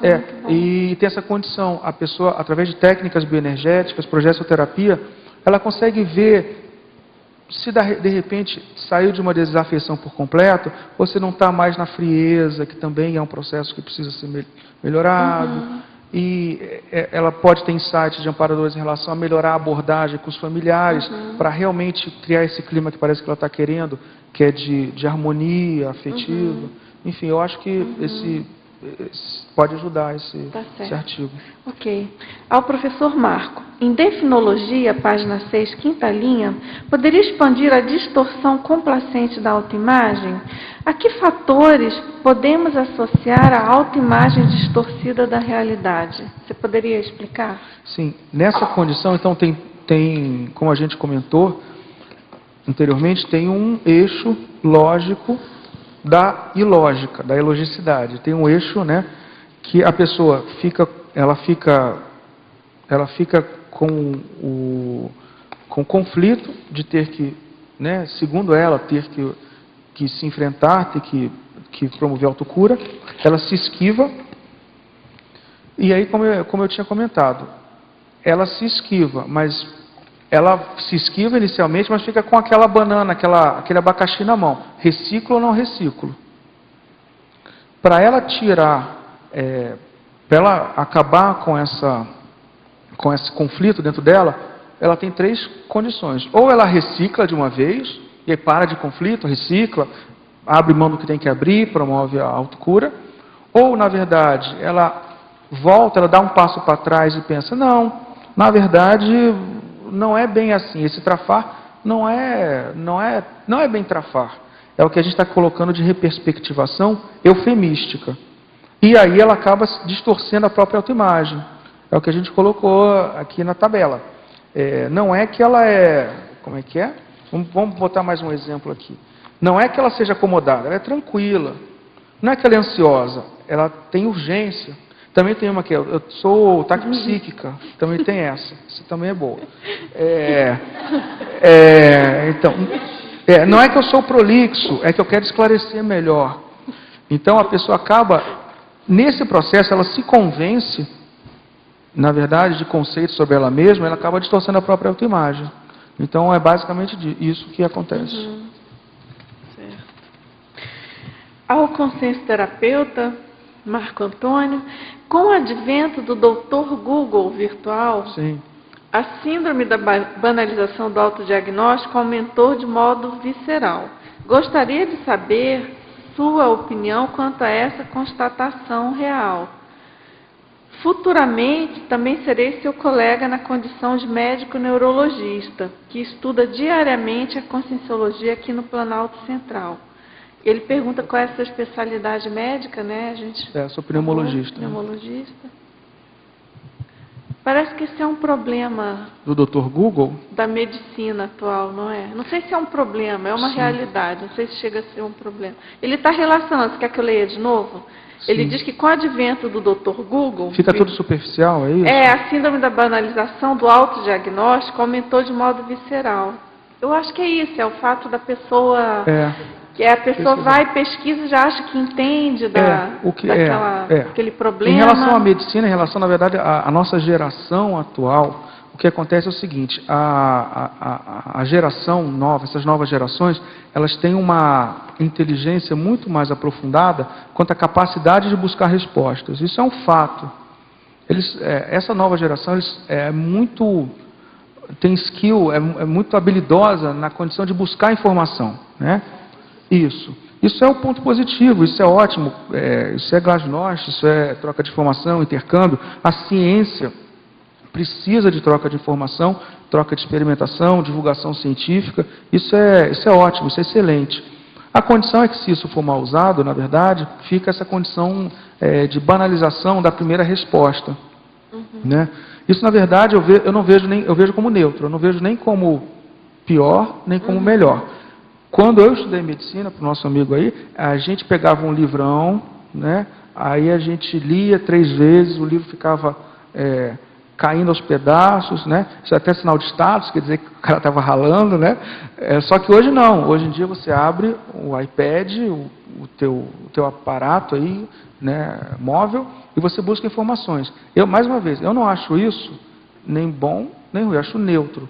Se a pessoa conseguir conciliar a habilidade, a capacidade de buscar informações de modo rápido, instantâneo e aprofundar naquilo que for preciso, olha, hoje em dia é muito mais fácil você conseguir, por exemplo, sites especializados nesse conhecimento mais aprofundado. Então, eu acho que vai muito mais da pessoa se predispor. Saber pesquisar. Eu acho. O interesse dela. Porque a divulgação científica hoje em dia é outra. Antigamente a gente esperava um artigo chegar no Brasil e era hoje em dia não. Antigamente isso acontecia. Hoje em dia, o meu antigamente parece que ele é muito idoso. 15 anos mesmo, é isso mesmo. Antigamente demais, 15 anos. Não, agora, mas olha, lembrando, a sociedade mudou muito em 15 anos. Sim, com certeza. Né? Por isso que...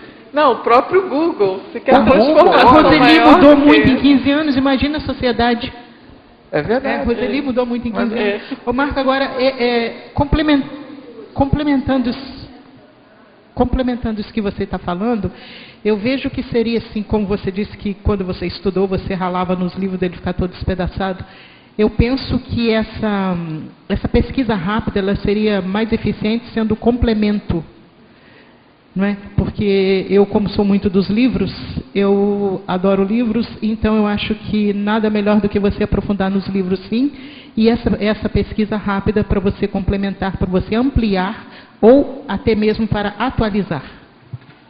Eu acho que nesse sentido ela é muito forte, ela é muito útil. Agora, olha só, então eu vou dar um contraponto. Eu acho que você está certa em parte, mas assim, eu vou dar um contraponto.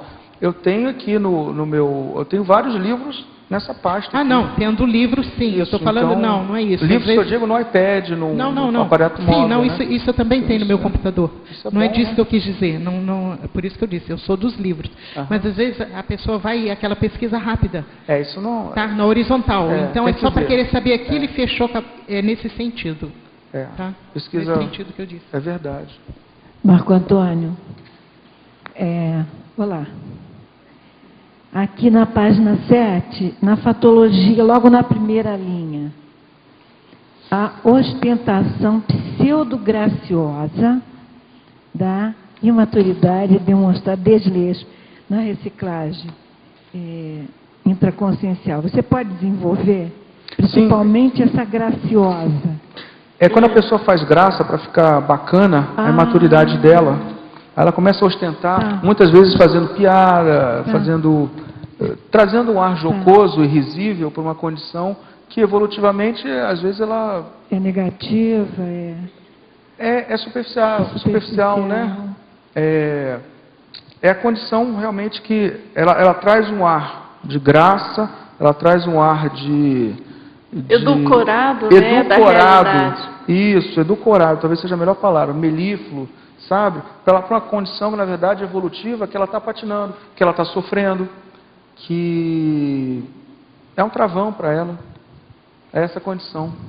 Marco Antônio, por favor, você podia dar alguns exemplos de inadaptação do intermissivista? Sim.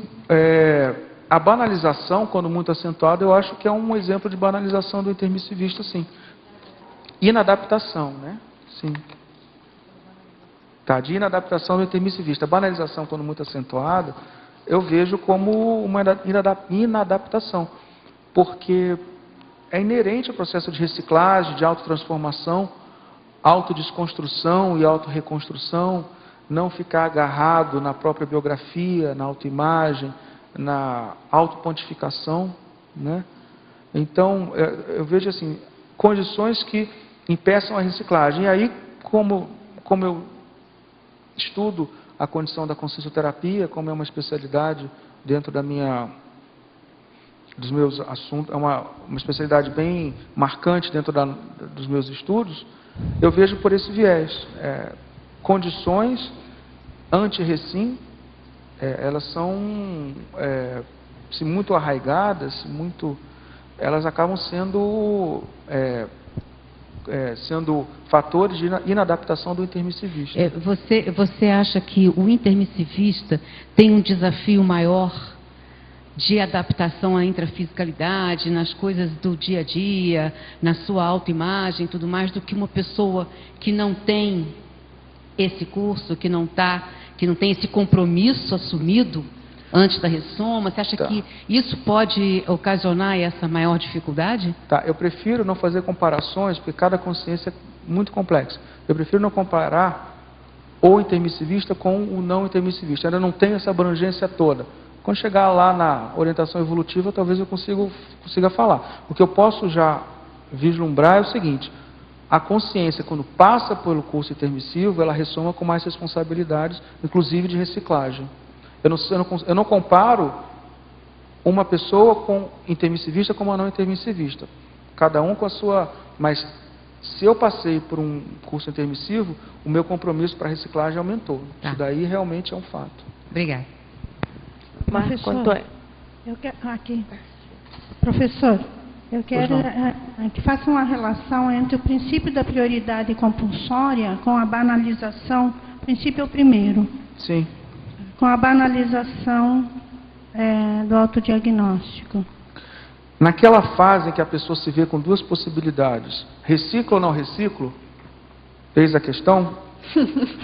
Se ela chegar e não reciclar, ela está fugindo daquela prioridade compulsória dela. Então essa é a condição. Espera aí, eu tenho uma prioridade que é compulsória. Isso aqui precisa ser feito. Isso aqui é o meu mega foco ortopensênico. Então eu vou seguir por essa condição, por essa reciclagem, por essa amplificação da minha assistencialidade. Ficou claro? Tá claro. Obrigada. Marcos, gostaria na última linha, na página 7, tem a penúltima e a última. Eu gostaria que você falasse um pouco sobre a extinção cirúrgica dos medos e conflitos íntimos e o ortoabsolutismo pacificador. E mais uma terceira ainda na parafatologia, que com isso vai, talvez, você que vai me dizer, proceder à ausência de máscaras parasociais. Você poderia... Sim. Em relação à fatologia, esses dois últimos, um complementa o outro.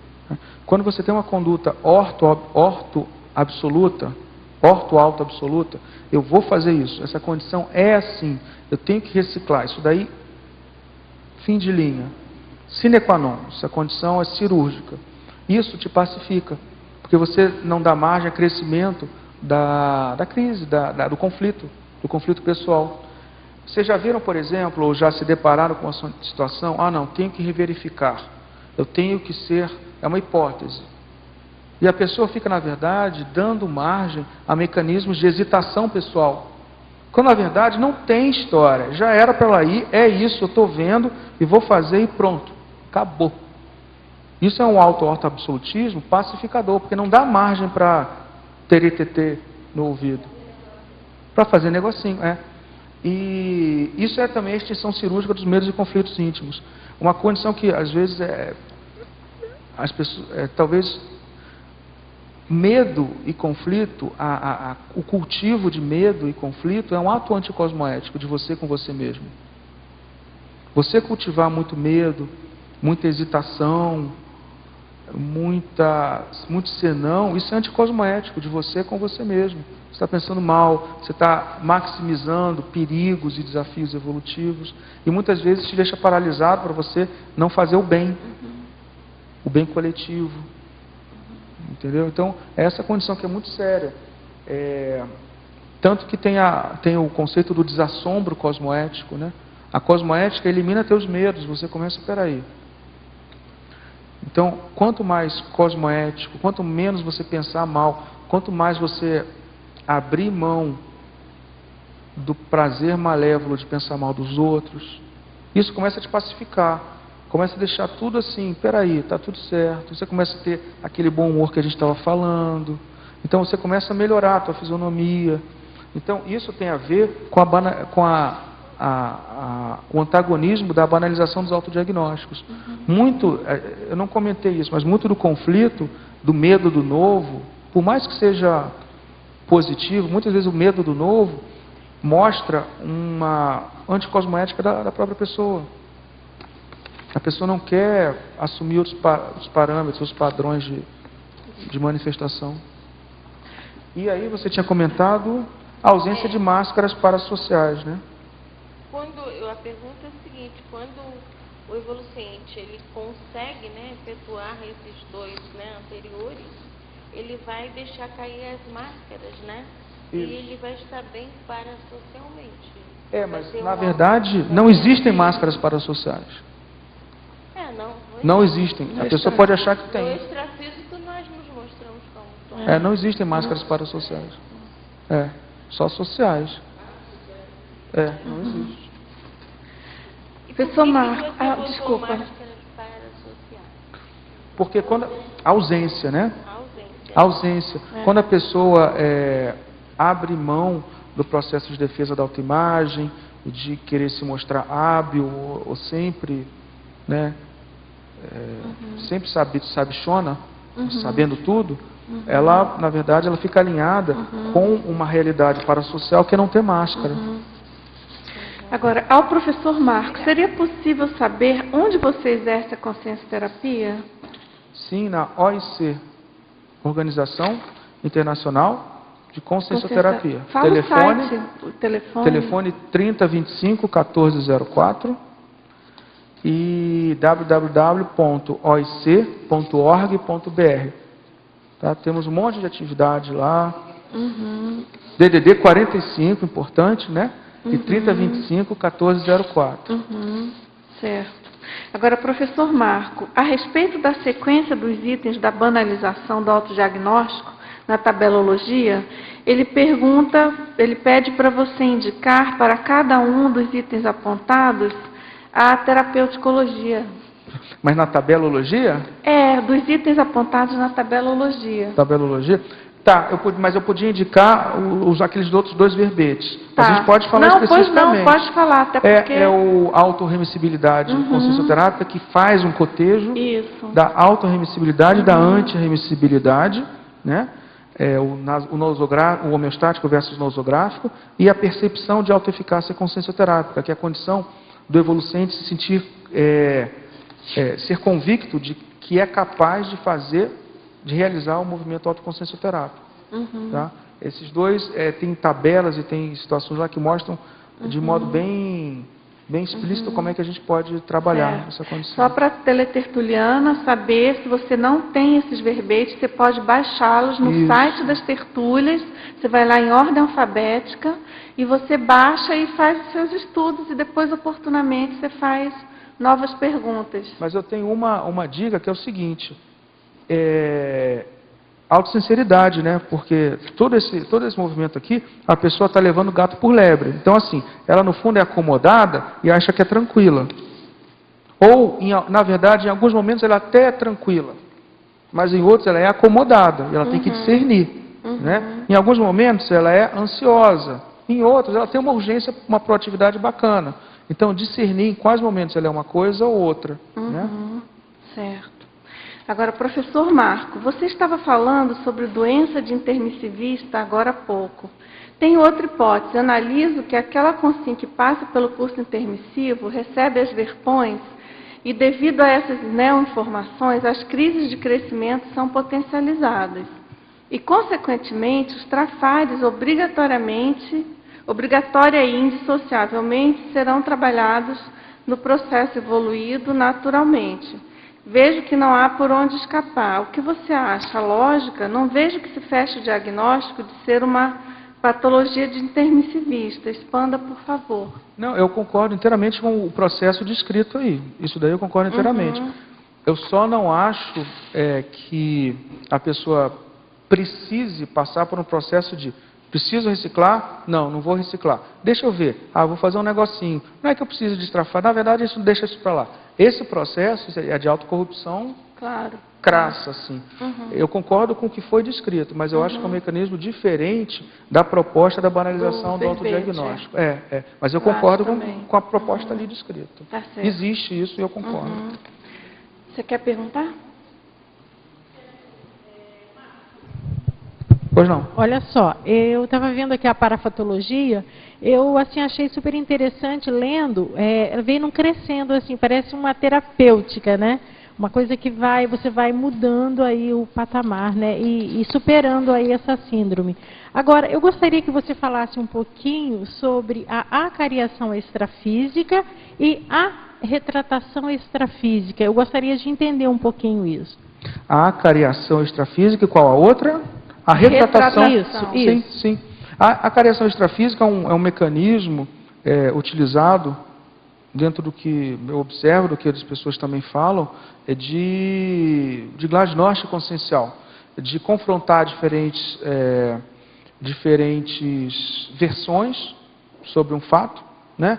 E ter o processo de apaziguar, de clareamento coletivo dentro das partes, né, que estão no processo de acariação extrafísica. Eu passei isso, eu já falei de modo notório, uma vez quando eu fui fazer o curso da Consciência Cobaia. Eu falei isso até para a Alzira, né? Antes do processo alguns dias antes do curso, aí botaram o dedo na minha cara assim, ó, isso aqui, isso aqui, isso aqui, isso aqui. Aí eu, verdade. E aí eu aquilo me marcou. Na noite, aí eu já promovi algumas mudanças que eu considerei significativas, e no dia seguinte eu tive uma outra projeção com o mesmo grupo, dizendo, olha, respondeu, deu certo, entendeu? Deu certo assim, né? Finalmente, até que enfim. Então, assim, eu acho que isso é um mecanismo bem importante, bem sério, de você adquirir paraconstructos, que é o processo de acariação extrafísica. Não precisa ser acariação, pessoal, não precisa ser linchamento, não precisa ser duelo, não precisa ser nada disso. Tá? Pelo contrário, pelo menos o que eu me deparei são situações extremamente mentais somáticas, mas com o dedo na cara, de glasnost. E a retratação extrafísica foi o que aconteceu, então, no segundo evento projetivo que eu também mencionei lá para o grupo quando eu fui fazer o curso. Então, eu acho que é um mecanismo realmente de TARES extremamente sólido, potente, utilizado, já consolidado, e uma paratecnologia bem fundamentada. É interessante isso, Marcos, porque eu me lembro, assim, no meu caso específico, tinha uma determinada situação que eu não reconhecia aquele trafar. Sim. Aí eu tive uma projeção que ficou tão claro ali, que eu falei, nossa, eu tenho esse trafar, entendeu? Que Sim. Eu achava que isso é um tipo de acariação, eu penso. Se tiver confrontação de partes, olha, o que eu entendo de acariação, né? Talvez outras pessoas possam ser ouvidas também. Mas dentro do que eu entendo de acariação, tem que ter duas partes envolvidas e um mediador. Tá? Isso já é... E confronto de versões, de entendimentos, né? Mas, mais uma vez, não necessariamente é linchamento, não é duelo verbal, não é por aí. Não necessariamente é por aí, né? É TARES, né? Hã? É TARES. É TARES. Obrigada, Marcos. Vamos lá, em Fatologia tem aqui uma pergunta ainda. Página 7, sétima linha de baixo para cima. Por favor, comente o alívio em abrir mão das máscaras sociais. Aí ele complementa, eu gosto muito do seu posicionamento de se colocar nas situações teáticas escritas no seu excelente verbete. A partir de que idade você deixou de ser refém das máscaras sociais? Eu não sei te dizer idade, não. O que eu sei te dizer é que eu estou buscando cada vez mais os nichos de ser refém das minhas próprias máscaras sociais. Tá? Isso eu acho que o que eu vejo é o seguinte, em relação a essa sua segunda pergunta, com que idade e tudo mais, eu acho que assim, eu acho que isso daí é algo que tem que ser trabalhado, pelo menos dentro do meu vislumbre, do meu prognóstico, do meu prontuário evolutivo, pessoal, como a gente estava comentando, o prontuário, isso daí é por toda a vida, isso daí eu ainda vou continuar, isso é um fato. Até pelo que eu vejo de temperamento, de retrovidas, isso eu ainda vou trabalhar durante eu vou ter que usar a técnica da vigilância ininterrupta. Né? Então, essa vida humana, eu sou refém de buscar, de estar sempre vigilante quanto às máscaras sociais. Até para expandir uma condição, a condição é o sinergismo que eu coloquei aqui, Sinergismo intraconsciencial, autoconsciencioterapeuta evoluciente. Existe um momento em que é importante a gente se colocar como evoluciente, ou seja, aquele cara, aquela pessoa que está sempre buscando aprender, está sempre buscando saber sobre si mesmo. Eu sou evoluciente. Espera aí, eu tenho que aprender mais, eu tenho que me instigar para captar informações sobre as minhas mazelas. E, em outros momentos, eu tenho que me posicionar como autoconsciencioterapeuta. Não, eu sei fazer consciencioterapia e vou acionar os mecanismos necessários para me reciclar. Então, essa postura do sinergismo autoconsciencioterapeuta evolucente, eu vejo que nessa vida, nessa eu já dancei, eu vou ficar... Tá certo? Ele gostaria também de saber se você já começou a elaborar a sua GESCOM. Puxa. Agora você me deu um tapa na cara. Sim. Não, na verdade os verbetes são formas de testar algumas hipóteses que eu estou trazendo. Na verdade, assim, isso é de caso pensado. Eu já pensei em começar a fazer a GESCOM de síndrome de banalização. Mas eu acho que eu tenho que testar mais algumas hipóteses, trazendo para cá, e aí eu consigo definir um prazo para a turma, aí, de modo mais claro. Claro. E essa oportunidade de debate, né, que o verbete permite, sim. Isso daqui pode ser muito útil. Isso é precioso. Então, a ideia é continuar utilizando esse momento aqui para essa questão da divulgação de Verpom, ou de ideias já bem consolidadas, até na consciencioterapia, que eu acho que é algo que precisamos trazer mais para cá. Então, é essa a ideia, da consciencioterapia para cá. Muito bom. Pessoal, agradeço a presença de todos, teletertulianos, ao verbetógrafo, a brilhante acompanhante. Até os próximos 100 verbetes de você. E muito obrigada a todos. E os nossos comerciais, então. Obrigado. Tivemos hoje 31 assinaturas no livro de presença, 20 perguntas presenciais, 14 online. Temos os recados da Anália sobre técnicas energéticas chinesas, a Neuza sobre história do parapsiquismo e o Antônio sobre o encontro de empreendedorismo.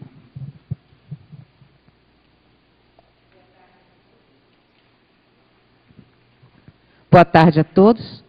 Faltam 3 dias. Hoje, quinta e sexta. Sábado tem início o curso Técnicas Energéticas Chinesas, oferecido pela ACIP. É um curso prático que será ministrado pelos professores Mário Oliveira e Leonardo Rodrigues. Esse curso irá atender as seguintes expectativas: visão chinesa sobre a energia, meridianos de energia, centros energéticos, energia através do corpo, grande e pequena circulação, entre outros temas. O curso será no dia 22 e 23, ou seja, neste final de semana, no horário de 8h30 da manhã de sábado até as 19h30 e domingo de 8h30 às 17 horas. O curso será, eu disse ontem que seria na sede da CIP. Não, o curso será no auditório aqui do CAEC, em função da característica do formato de praticidade do curso, certo? Qualquer mais, vocês podem fazer inscrição na CIP ou pedir informações pelo telefone 2102-1421 ou pelo acip.com. Muito obrigada.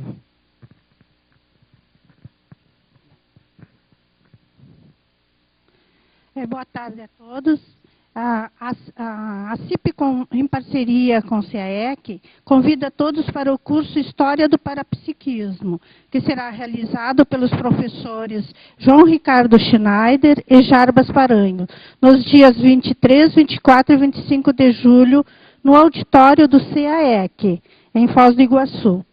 Esse curso ele traz uma condição de compreendermos um pouquinho mais sobre o nosso passado. Aí a gente traz uma reflexão aqui sobre o curso.